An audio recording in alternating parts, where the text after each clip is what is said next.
ધોરણ 12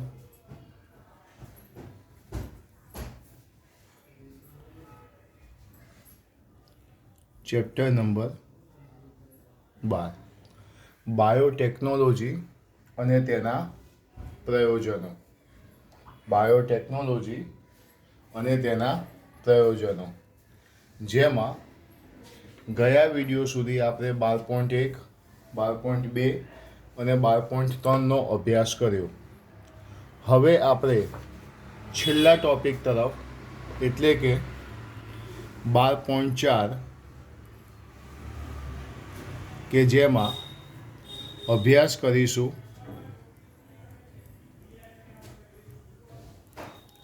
નૈતિક પ્રશ્નો. આપણે નૈતિક પ્રશ્નોનો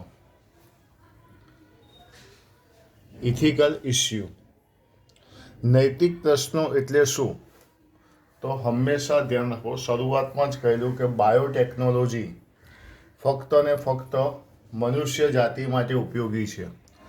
મનુષ્ય સિવાય કોઈને પણ ફાયદો થતો નથી. બાયોટેકનોલોજીની અંદર સૂક્ષ્મજીવોનો વધુ પડતો ઉપયોગ કરવામાં આવે છે, જેના કારણે એવું પણ બને છે કે નિવસન તંત્રની સમતુલા ખોરવાય છે. બાયોટેકનોલોજી જે છે એમાં જ્યારે આપણે કોઈ પ્રાણીમાંથી કોઈ વસ્તુ મેળવવાનો પ્રયત્ન કરતા હોઈએ ત્યારે આપણે પ્રાણીને પ્રાણી તરીકે ન જોતા એક મશીન તરીકે જોઈએ છીએ. એ પણ એક વસ્તુ ખોટી છે. તો આવા નૈતિક પ્રશ્નો, ઇથિકલ ઇસ્યુ, કે જે પ્રાણીમાંથી આપણને વસ્તુ મળે છે તે યોગ્ય માત્રામાં મેળવવી જોઈએ. જો વધુને વધુ મેળવવાનો પ્રયાસ કરીશું તો શું થશે? નિવસન તંત્રની સમતુલા ખોરવાશે. આ બધી વસ્તુ અહીંયા તમારે નૈતિક પ્રશ્નોમાં થોડી માહિતી મેળવવાની છે કે માનવ જાતિ દ્વારા અન્ય કોઈપણ સજીવોમાં કોઈપણ પ્રકારનું નિયમન વગર વધુ અખતરા કરી શકાશે નહીં. માનવ જાતિ દ્વારા બીજા કોઈપણ સજીવોમાં કોઈપણ જાતના નિયમન વગર વધુ અખતરા કરી શકાશે નહીં. બધી જ માનવીય પ્રવૃત્તિઓ જે સજીવો માટે મદદરૂપ અથવા નુકસાનકારક હોય તેના નીતિ નિયમોના મૂલ્યાંકન માટે કેટલાક નૈતિક માપદંડોની આવશ્યકતા જરૂરી છે. ખાલી સમજવા માટે, આજે હું એમ કહું કે માનવ જાતિ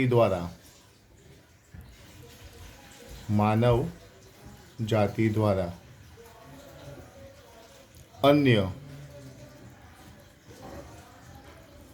કોઈપણ સજીવોમાં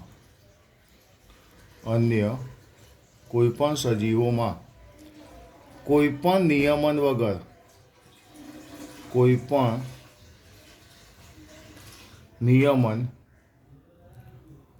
વગર વધુ અખતરા કરી શકાશે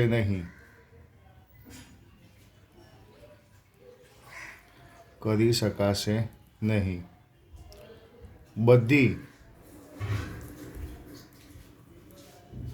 માનવીય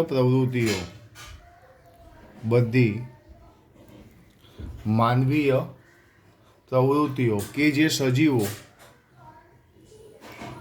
જે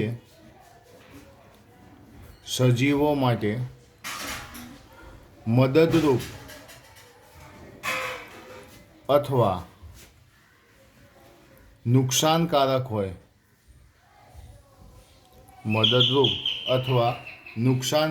હોય તેના નીતિ નિયમોના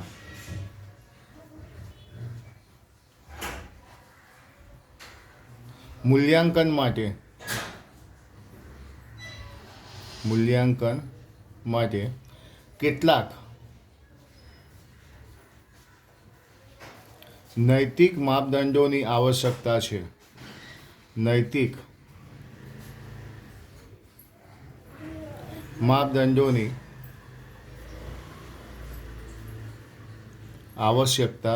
છે. તો આ થયો આપણો પહેલા નંબરનો મુદ્દો. ખાલી સમજવાનો છે, કોઈ થિયરિકલ્સ નથી. આ લખેલો મુદ્દો એકવાર વાંચી જાઓ.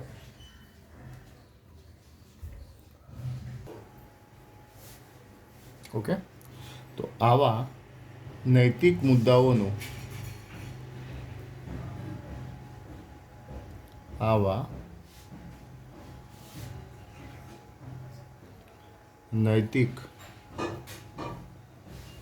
મુદ્દાઓનું જૈવિક મહત્વ રહેલું હોય છે. જૈવિક મહત્વ રહેલું હોય છે. જ્યારે જનીનિક રૂપાંતરિત સજીવો જનીનિક રૂપાંતરિત સજીવો નિવસન તંત્રમાં પ્રવેશે છે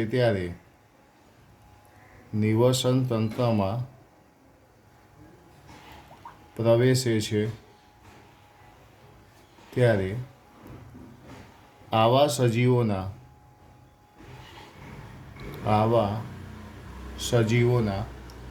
અણધાર્યા પરિણામો મળી શકે છે. અણધાર્યા પરિણામો મળી શકે છે. એટલે એક આપણે ખાસ ધ્યાનમાં રાખીશું. મેં તમને કીધું એ પ્રમાણે કે બાયોટેકનોલોજીની અંદર સૂક્ષ્મજીવોનો જ ઉપયોગ થાય છે. હવે સૂક્ષ્મજીવોનો ઉપયોગ થતો હોવાના કારણે સિચ્યુએશન શું બનશે? તો કે સૂક્ષ્મજીવોનો ઉપયોગ થતો હોવાના કારણે નિવસન તંત્રમાં સૂક્ષ્મજીવોની સમસ્યા સર્જાશે, નિવસન તંત્રમાં ખલેલ પહોંચશે. આ બધી વસ્તુ આપણે ખાસ ધ્યાનમાં રાખવાની કે આવા નૈતિક મુદ્દાઓનું જૈવિક મહત્વ રહેલું હોય છે. જ્યારે જનીનિક રૂપાંતરિત સજીવો નિવસન તંત્રમાં પ્રવેશે છે ત્યારે આ સજીવના અણધાર્યા પરિણામો મળી શકે છે. આ માટે ભારત સરકારે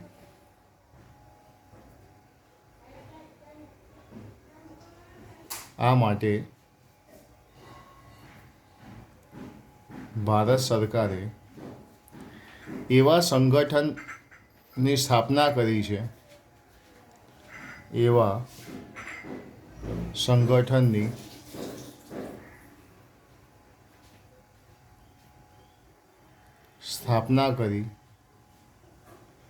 જેમ કે જીનેટિક એન્જિનિયરિંગ અપ્રુવલ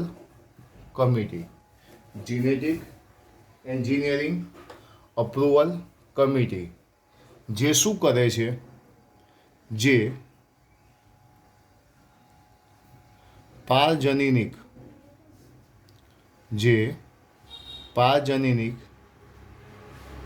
સંશોધન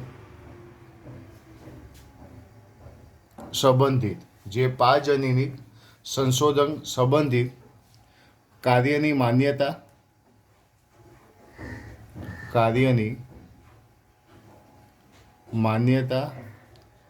અને જનસેવાઓ માટે પારજનીનિક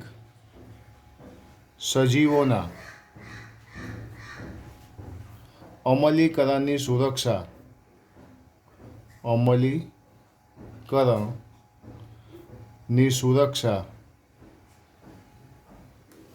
વગેરે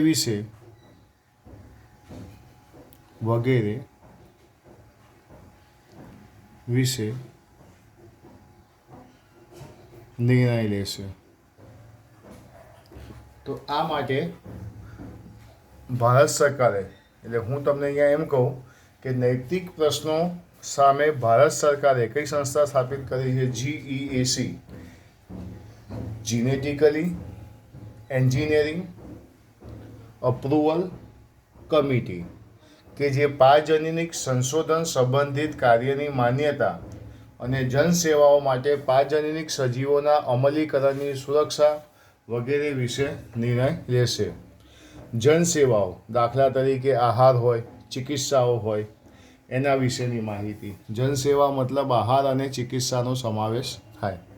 તો GEACનું full form genetically engineering approval committee, જે પારજનીનિક સંશોધન સંબંધિત કાર્યની માન્યતા, જનસેવાઓ માટે પારજનીનિક સજીવોના અમલીકરણની સુરક્ષા વિશેની નિર્ણય લેશે.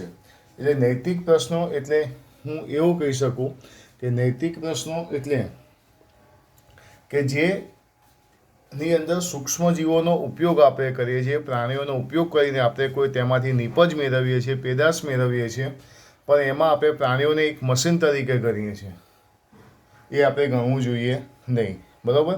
એક એ વસ્તુ ધ્યાન રાખવાનું, કારણ કે જો સૂક્ષ્મ જીવોનો જ વધુને વધુ ઉપયોગ થતો હોવાના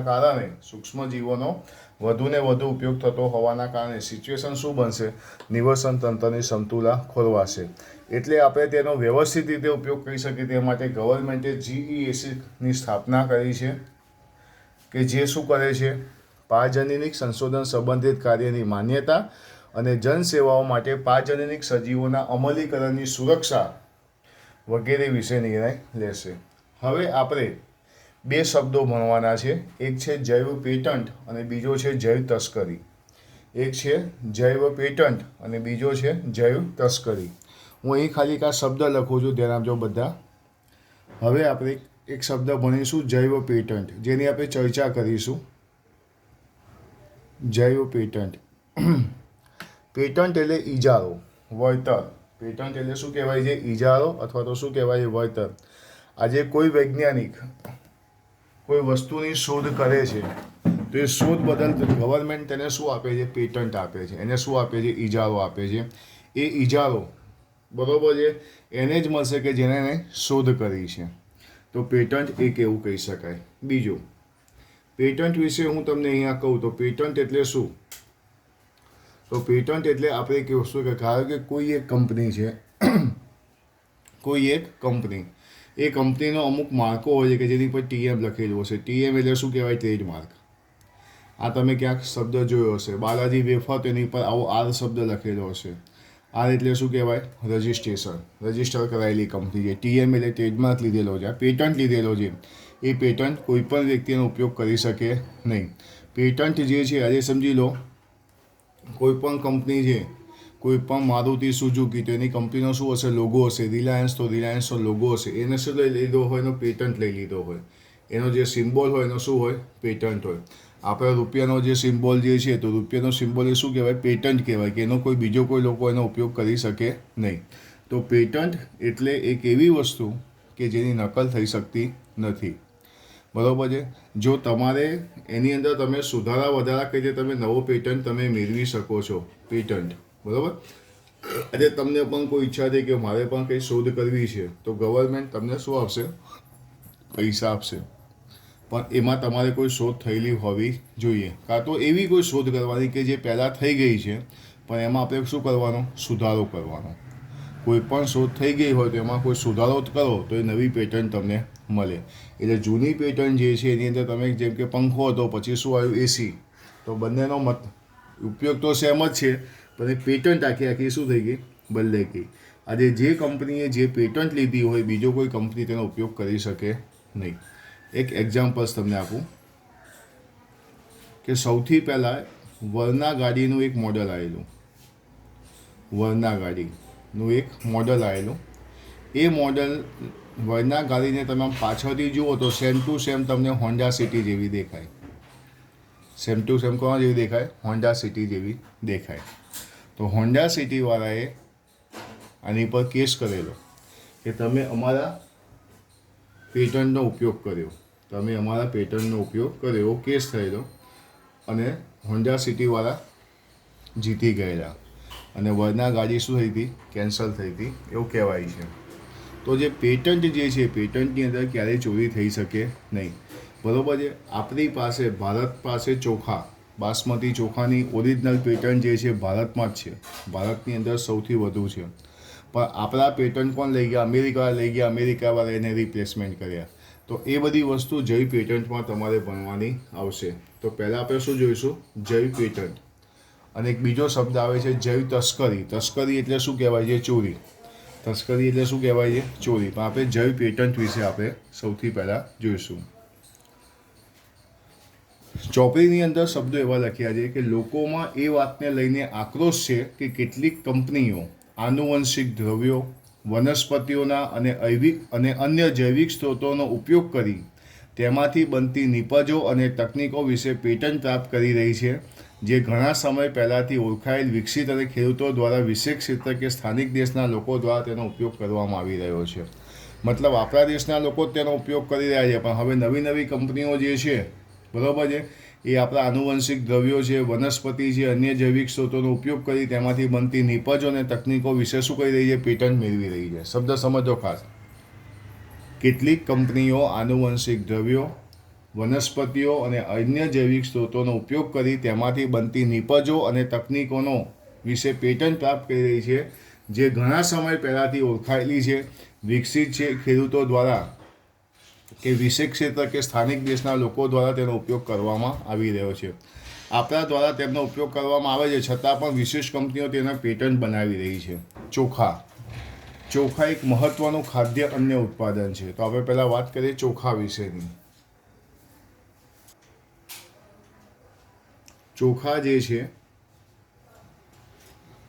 એ અગત્યનું ખાદ્ય અન્ય છે, જેના વિશે હજારો વર્ષો પહેલાં એશિયાની ખેતીમાં તેનો ઉલ્લેખ કરેલો છે.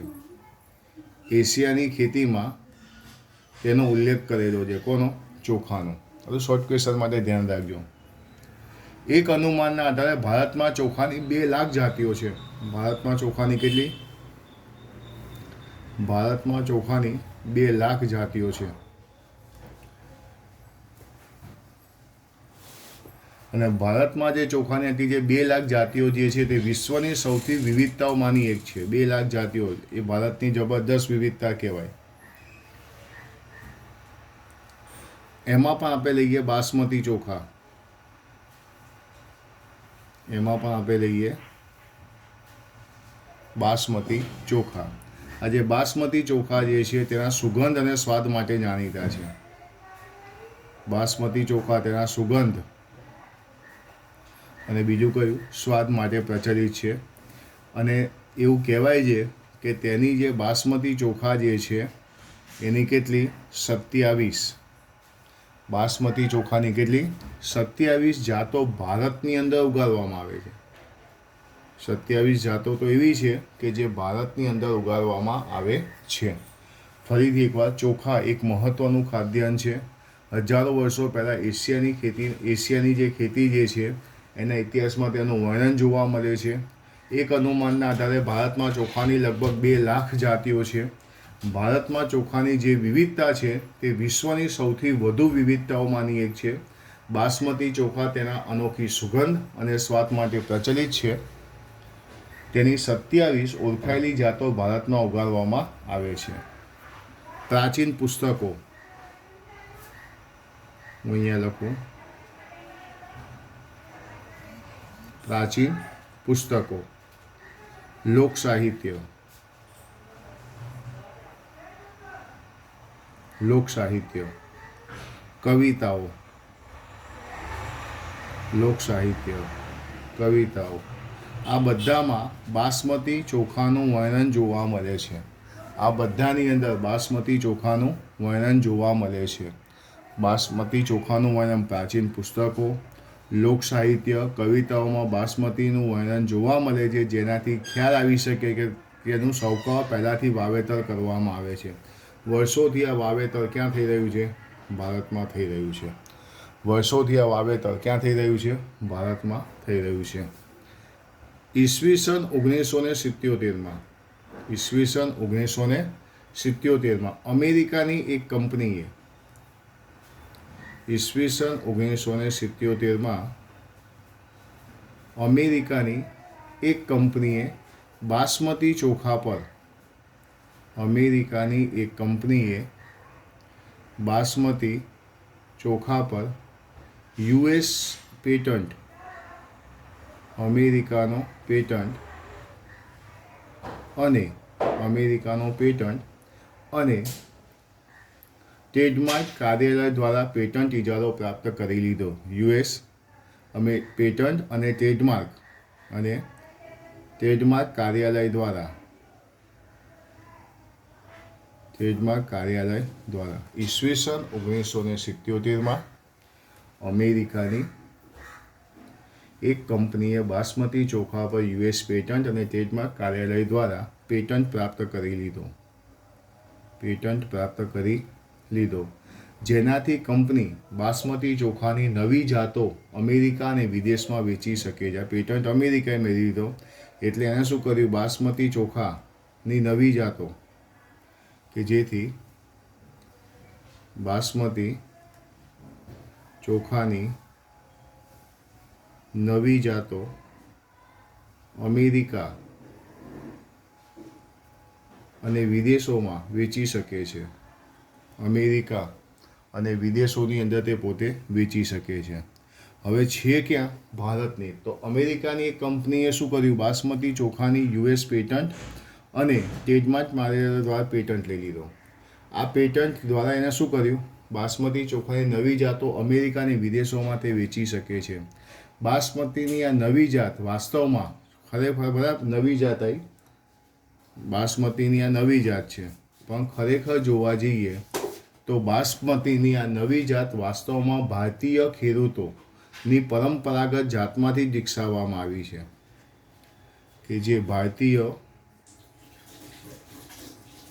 ખેડૂતોની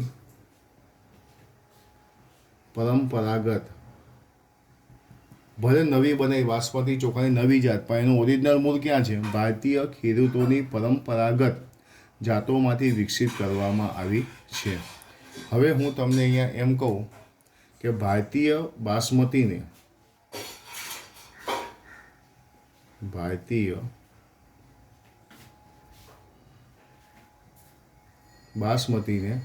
અર્ધવામન જાત સાથે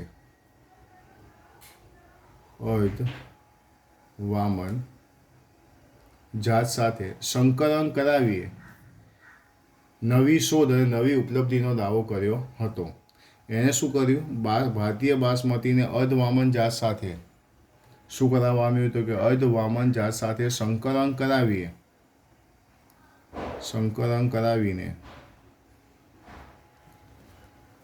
નવી શોધ અને નવી ઉપલબ્ધિનો દાવો કર્યો હતો. પેટન્ટ લાગુ પડવાના કારણે એક આધિપત્ય દ્વારા અન્ય લોકો દ્વારા બાસમતીનું વેચાણ પર પ્રતિબંધિત થઈ શકતું હતું. ભારત જે છે, આપણો દેશ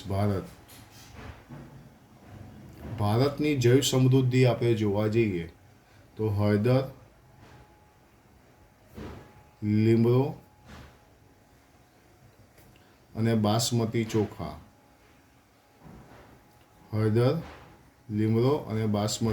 ચોખા, એ શું છે? ભારત દેશની જૈવ સમૃદ્ધિ છે. ભારત દેશની જૈવ સમૃદ્ધિ કઈ છે? હળદર, લીમડો અને બાસમતી ચોખા. આના પેટન્ટો ઘણા બધા દેશવાળા મેળવવા પ્રયત્ન કરી રહ્યા છે. જો આપણે તે અટકાવીશું નહીં, જો આપણી જ વસ્તુના પેટન્ટ એ લોકો મેળવી લેશે અને એ લોકો જો એમની રીતે વેચશે તો આપણને ખૂબ જ નુકસાન થશે. આપણો સમૃદ્ધ વારસો છીનવાઈ જશે. આપણી જે ભારત દેશની જૈવ સમૃદ્ધિની વાત કરું તો ભારત દેશની જૈવ સમૃદ્ધિ હળદર, લીમડો અને બાસમતી ચોખા છે.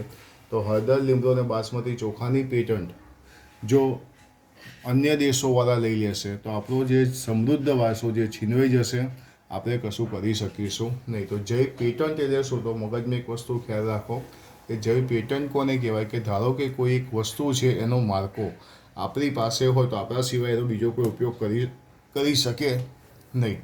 પણ માની લો કે અમેરિકાએ શું કર્યું, બાસમતી ચોખાનો પેટન્ટ મેળવી લીધો, બાસમતીની નવી જાતો વિકસાવી, જૂની બાસમતીને નવો વામન છોડ ભેગો કરીને ભલે વિકસાવી, પણ પછી એ લોકોએ વેચી શકે. આ ખરેખર આ પેટન્ટ મળી એ આપણી ભારતીય ખેડૂતોની પરંપરાગત શું છે જાતોમાંથી જ મળી છે. તો આ જૈવ પેટન્ટની પદ્ધતિ આપણે અટકાવવી પડશે. તો આ જે માહિતી હતી એ કોના વિશે હતી? જૈવ પેટન્ટ વિશેની માહિતી. અને જૈવ પેટન્ટ પછી હું છેલ્લી વસ્તુ તમને સમજાવું જેનું નામ છે જૈવ તસ્કરી.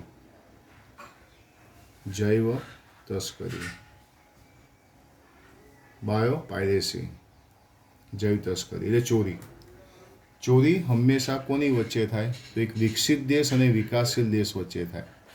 આજે વિકસિત દેશ, તો વિકસિત દેશમાં હું તમને નામ આપું અમેરિકા, અને વિકાસશીલ દેશ, તો વિકાસશીલ દેશમાં આપણે નામ આપીશું ભારતનું. ભારત એ વિકાસશીલ દેશ છે. જ્યારે કોઈ પણ વિકસિત દેશ છે, કોઈ બહુરાષ્ટ્રીય કંપની જે મોટી મોટી કંપનીઓ છે એ શું કરે છે, તો જ્યારે બહુરાષ્ટ્રીય કંપનીઓ જૈવ સંપત્તિનું મતલબ આપણી જે જૈવ સંપત્તિના પેટન્ટનું સત્તાવાર મંજૂરી વગર તેનો ઉપયોગ કરી લે એને શું કહેવાય? ચોરી. આ ચોરીને શું કહેવાય? જૈવ તસ્કરી. કે બહુરાષ્ટ્રીય કંપનીઓ અથવા અન્ય સંગઠનો દ્વારા જૈવ સંપત્તિની પેટન્ટોનું જે તે દેશ અથવા સંબંધિત લોકોની સત્તાવાર મંજૂરી વગર તેનું શોષણ કરે તેને શું કહેવામાં આવે છે? જૈવ તસ્કરી. આજે સમજો વિકસિત દેશ પાસે શું છે? તો વિકસિત દેશ પાસે ટેકનોલોજી છે. વિકસિત દેશ પાસે શું છે? ટેકનોલોજી છે. એમની પાસે શું છે? પૈસાનો પાવર છે, મની પાવર છે. પણ તેમની પાસે આજે કોઈ પણ વિકસિત દેશ એની પાસે ટેકનોલોજી છે, મની પાવર છે, પૈસાનો પાવર છે, પણ એમની પાસે જૈવ સમૃદ્ધિ કે પરંપરાગત જ્ઞાન નથી. આ બે વસ્તુ છે.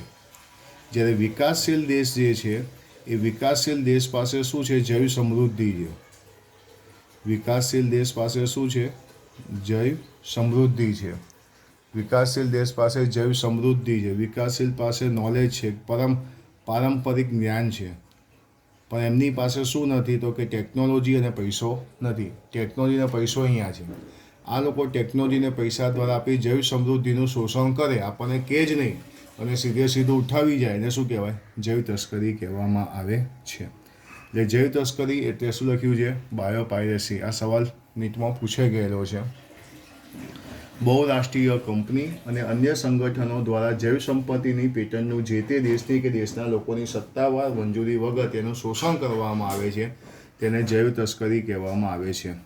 મોટાભાગના ઔદ્યોગિક રાષ્ટ્રો એટલે કે વિકસિત દેશો આર્થિક સમૃદ્ધિ ધરાવે છે, પરંતુ તેઓની પાસે જૈવ વિવિધતા કે પરંપરાગત જ્ઞાન નથી. જે અહીંયા છે એ આ બાજુ નથી અને જે આ બાજુ છે તે અહીંયા નથી. એનાથી વિપરીત જ્યારે વિકાસશીલ કલ્પ વિકસિત દેશ પાસે જૈવ વિવિધતા છે, પરંપરાગત શું છે? જ્ઞાન છે, પારંપરિક જ્ઞાન છે. આવા જ્ઞાનનો ઉપયોગ આધુનિક પ્રયોજનમાં કરવામાં આવે છે. હવે આપણું જે જ્ઞાન છે એનો ઉપયોગ જો આ લોકો ટેકનોલોજી દ્વારા કરી નાખે, ટેકનોલોજી દ્વારા રિપ્લેસમેન્ટ કરે તો તેમના સમય, શક્તિ અને પૈસાનો બચાવ થાય છે. તેમના સમય, શક્તિ અને પૈસાનો શું કરે છે? લોકો આપણી જ વસ્તુને રિપ્રેઝન્ટ આ લોકો કરે ટેકનોલોજી દ્વારા. જેમ કે શરૂઆતમાં બધા રામાયણ મહાભારત જોતા હતા, જ્ઞાન અહીંયાનું છે. પણ અત્યારની જનરેશન એને શામાં જોવે છે? એનિમેશનમાં જોવે છે. તો એનિમેશનમાં જે જોવે છે એવી ટેકનોલોજી કોની પાસે છે? આ લોકો પાસે છે. તો અત્યારે જે કાર્ટૂન ચેનલ જે એનિમેશનવાળી છે બધી છે કોની પાસે? આ સ્ટોરી આપણી જ છે, પણ રિપ્રેઝન્ટ કોણ કરે છે? આ લોકો કરે છે. એટલે એમના સમય, શક્તિ, પૈસા, કારણ કે સ્ટોરી તો અહીંયાથી જ મળવાની છે, ખાલી એને શું કરવાનું છે? એનિમેશન આપવાનું છે. તો આ એક જાતની શું કહેવાય છે? જૈવ તસ્કરી. જૈવ તસ્કરી હંમેશા વિકસિત અને વિકાસશીલ દેશો વચ્ચે જ થાય છે. વિકસિત અને વિકાસશીલ દેશો વચ્ચે થાય. મેં તમને હમણાં કીધું કે બાસમતી ચોખા છે, તો આપણા બાસમતી ચોખાનું પેટન્ટ કોની પાસે છે? અમેરિકા પાસે છે. એક જાતની શું કહેવાય? ચોરી કહેવાય. આપણું રૂઢિગત જ્ઞાન, આપણી પાસે જે પારંપરિક જ્ઞાન છે, વર્ષો જૂનું જે આપણું જ્ઞાન છે, જો એ જ્ઞાન આ લોકો લઈ લે અને એ લોકો જો રિપ્રેઝન્ટ કરે તો એમાં સમય, શક્તિ, પૈસાનો બચાવ થાય. તો એને શું કહેવામાં આવે છે? જૈવ તસ્કરી. જૈવ તસ્કરી હંમેશા વિકસિત દેશ અને વિકાસશીલ દેશ વચ્ચે થાય છે. આને કોઈ પણ હિસાબે શું કરવી પડે? અટકાવવી પડે, નહીંતર વિકાસશીલ દેશનું મહત્ત્વ રહે નહીં. ભારતે હમણાં જૈવ તસ્કરી માટે એક કાયદો પણ આવ્યો છે, IPA, ઇન્ડિયન પેટન્ટ એક્ટ. એનો કાયદો પણ આવ્યો છે. ઇન્ડિયન પેટન્ટ એક્ટનો કાયદો આવ્યો છે. ઇન્ડિયન પેટન્ટ એક્ટનો કાયદો છે. એની અવધિનો સમયગાળો છે 5 વર્ષનો. એની અવધિનો સમયગાળો કેટલા વર્ષનો છે? 5 વર્ષનો છે. 5 વર્ષનો સમયગાળો IPA એટલે શું કે ભારતીય સંસદમાં હમણાં જ IPA ઇન્ડિયન પેટન્ટ બિલનો મુદ્દો લાગુ કરવામાં આવ્યો છે, જેનો સમયગાળો 5 વર્ષનો છે. એનો મતલબ એવો કહેવાય કે ધારો કે કોઈ પણ એક નવું મૂવી આવે છે તો એ મૂવીનું નામ આગામી 5 વર્ષ સુધી ફરીથી આવી શકે નહીં. એનો એ ડાયરેક્ટર બનાવતો હોય તો પણ એની પાછળ 1, 2, 3 કેવી રીતે નંબર આપવા પડે એનું એ નામ બેઠું રાખી શકે નહીં. એ કાયદો છે 5 વર્ષ સુધીનો. હા, 5 વર્ષ પછી એની મૂવી ફરીથી એના નામવાળી આવી શકે, પણ 5 વર્ષ સુધીનો જે કાયદો છે ઇન્ડિયન પેટન્ટ એક્ટ મુજબ એ પ્રમાણે લાગુ પડે. આજે સમજી લો કે ગોલમાલ પિક્ચર આવ્યું તો ગોલમાલ રિટર્ન 1, 2, 3 એ રીતે આવી શકે, પણ એના એ નામવાળું પિક્ચર ફરીથી આવી શકે નહીં. 5 વર્ષનો કાયદો છે. તો એ શું કહેવાય છે? IPA ઇન્ડિયન પેટન્ટ એક્ટનો સમયગાળો 5 વર્ષનો છે. જૈવ તસ્કરી હંમેશા વિકસિત અને વિકાસશીલ દેશ વચ્ચે જ થાય છે. વિકસિત અને વિકાસશીલ દેશ વચ્ચે અન્યાય, અપ્રાપ્ત ક્ષતિપૂર્તિ, લાભોની ભાગીદારી વચ્ચે સમજદારી પામવી ખૂબ જ જરૂરી છે. જો આ રીતે લાંબા સમય સુધી ચાલશે તો વિકસિત દેશ પોતાનું આધિપત્ય જમાવશે, વિકાસશીલ દેશનું કોઈ મહત્ત્વ રહેશે નહીં. તો જૈવ તસ્કરી એટલે શું કહેવાય? જે ચોરી કહેવામાં આવે છે, જે આ બે દેશ વચ્ચે થાય છે, જે આપણે સમજી શકીએ. તો આ ચેપ્ટર નંબર 12 બાયોટેકનોલોજી અને તેના પ્રયોજનો, કે જેમાં છેલ્લે જે મુદ્દા જે તમને આપેલા છે નૈતિક પ્રશ્નોવાળા, જૈવ પેટર્ન, જૈવ તસ્કરીવાળા મુદ્દા હજી પણ ટેક્સ્ટબુકમાં તમારે વાંચવાના. તો આ ચેપ્ટરની અંદર સૌથી પહેલાં આપણે ભણ્યા પ્રસ્તાવના વિશેની માહિતી. પ્રસ્તાવના પછી આપણે ખેતીવાડીમાં બાયોટેકનોલોજીના પ્રયોજનો, કે જેમાં આપણે બીટી કપાસ અને પ્રતિકારક વનસ્પતિ, બીટી કપાસ અને પ્રતિકારક વનસ્પતિનો અભ્યાસ કર્યો. ત્યાર પછી 12.2માં ઔષધ જૈવ તકનીકીનું પ્રયોજન, કે જેમાં આપણે જનીનિક ઇજનેરી, ઇન્સ્યુલિન વિશેની થિયરી, જનીન થેરાપી વિશેની થિયરી અને આણ્વિક નિદાન કસોટી વિશેની થિયરી આપણે જોઈ. ત્યાર પછી આપણે જોયું પાજનીનિક પ્રાણીઓ, પાજનીનિક પ્રાણીઓ અને પાજનીનિક પ્રાણીઓના ઉત્પાદન માટેના સામાન્ય કારણો. જ્યારે અત્યારે આપણે જોયું નૈતિક પ્રશ્નો, ઇથિકલ્સ ઇસ્યુ, કે જેમાં આપણે બાયોપેટન્ટ, બાયોપાયરેસી મતલબ જૈવ પેટન્ટ અને જૈવ તસ્કરીનો આપણે જોયો. તો આ જૈવ પેટન્ટ, જૈવ તસ્કરી, આ જે પેજ છે આખું તમારે ચોપડીમાંથી વાંચવાનું છે, તૈયાર કરવાનું છે અને વિડીયો 2 થી 3 વાર જોશો એટલે ખેલાઈ જશે કમ્પ્લીટ. તમારે આ જે ચોપડીના જે શોર્ટ ક્વેશ્ચન્સમાં બધા જે પૂછાય છે એ ઉપર ખાસ ધ્યાન આપવાનું છે. ઓકે, તો અહીંયા ચેપ્ટર નંબર 12મું જે છે આપણું અહીંયા પૂરું થાય છે. હવે પછી આપણે આના શોર્ટ ક્વેશ્ચન ચેપ્ટર નંબર 12ના આપણે જોઈશું. બરાબર, તો આટલે સુધી રાખીએ. થિયરિકલ પોર્શન બધા આપણા પૂરા થાય છે.